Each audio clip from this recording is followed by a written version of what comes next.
नमस्कार साथियों, स्वागत है आपका एग्ज़ाम ऑब्जेक्टिव पर। मैं हूं विकास और आप हैं मेरे साथ आज झारखंड में गुप्त काल के बारे में जानने के लिए। तो चलिए आज का टॉपिक स्टार्ट करते हैं और जानते हैं झारखंड में गुप्त काल के बारे में।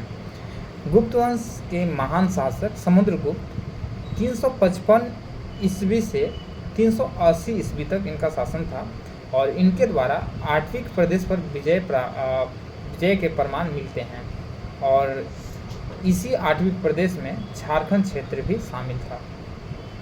समुद्रगुप्त के दरबारी कवि हरिसेन कृत प्रयाग परिस्थिति में झारखंड के लिए मुरंड देश शब्द का प्रयोग किया है।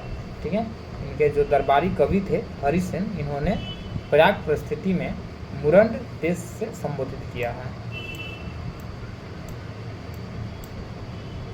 झारखंड में मुंडा, पाहन, महतो तथा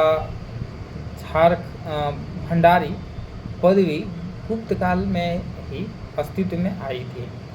समुद्रगुप्त के समकालीन नागवंशी राजा मदन राय, प्रताप राय और कदरिया राय थे। चंद्रगुप्त द्वितीय विक्रमादित्य 380 से 412 ईस्वी पूर्व का शासन उज्जैन से लेकर बंगाल तक विस्तृत था, जिसमें झारखंड भी शामिल था। चंद्रगुप्त द्वितीय विक्रमादित्य के शासनकाल के दौरान 405 ईस्वी में भारत आए चीन यात्री फहियान द्वारा छोटा नागपुर क्षेत्र के लिए कुकुटलाट शब्द का प्रयोग किया था। गुप्त काल में कुछ अवशेष प्राप्त हुए हैं, उसको हम लोग देख लेते हैं। 4 गुप्तकालीन मंदिर जो पहाड़ के पत्थर के काटकर बनाए गए हैं और ये जो प्राप्त हुई है महुदी पहाड़ से, ये हजारीबाग में है। सतगांव के आसपास अनेक गुप्तकालीन मंदिर अवस्थित है और ये कोडरमा जिला में है। पहाड़ी पर स्थित कुआं ये पिठोरिया रांची में है और ये गुप्तकालीन है। थोड़ा सा गुप्त उत्तर काल के बारे में देख लेते हैं और ये है 550 से लेकर के 650 ईस्वी पूर्व, यहाँ पे लिखा हुआ है लेकिन ईस्वी होना चाहिए। और यहाँ पे शशांक के बारे में हम लोग थोड़ा सा देख लेते हैं। शशांक 602 से 625 ईस्वी गोंड बंगाल का एक शक्तिशाली शासक था, जिसके साम्राज्य में बंगाल, उड़ीसा, झारखंड, छत्तीसगढ़ आदि क्षेत्र शामिल थे। कनिंघम ने झारखंड के बड़ा बाजार तथा हेटियू में दुलमी को गोंड की राजधानी बताया है। प्राचीन काल में शासकों में शशांक प्रथम शासक था, जिसकी राजधानी झारखंड क्षेत्र में थी।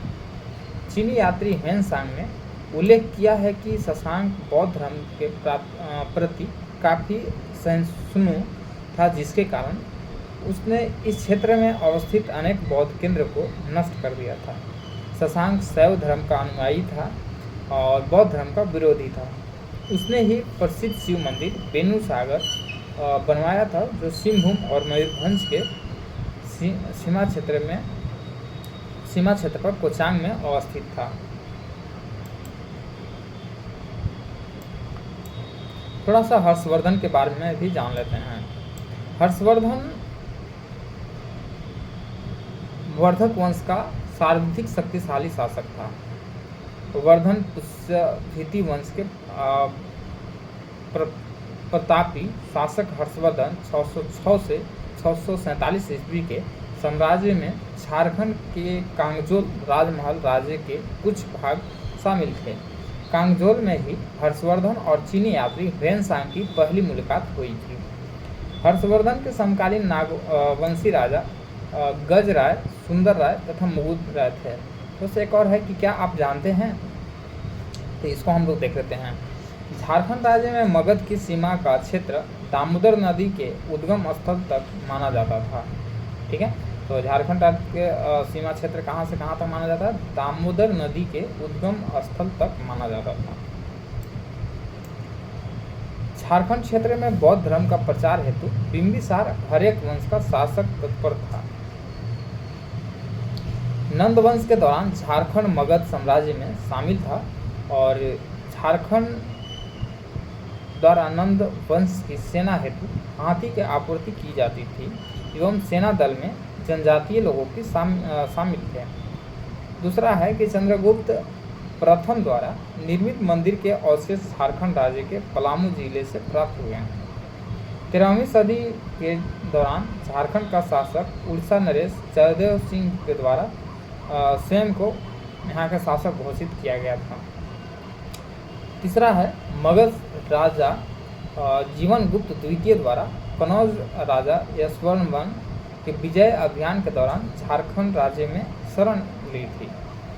तो ये रहा हमारे लोग का गुप्त काल के बारे में, और उम्मीद करते हैं यहाँ तक आप लोग को समझ में आई होगी। थोड़ा सा किताबी भाषा है, और चूँकि हम किताब से ही पढ़ रहे हैं तो इसमें कोई दो राय नहीं है। तो आपको जो किताब से पढ़ रहे हैं वो आप ऑडियो के रूप में सुन सकते हैं, ठीक है। तब तक के लिए धन्यवाद। बाकी हम अगले टॉपिक में मिलते हैं। हमारा अगला टॉपिक जो होगा मध्यकालीन झारखंड, इसके बारे में हम लोग आप लोग से बात विचार करेंगे, ठीक है। तब तक के लिए धन्यवाद।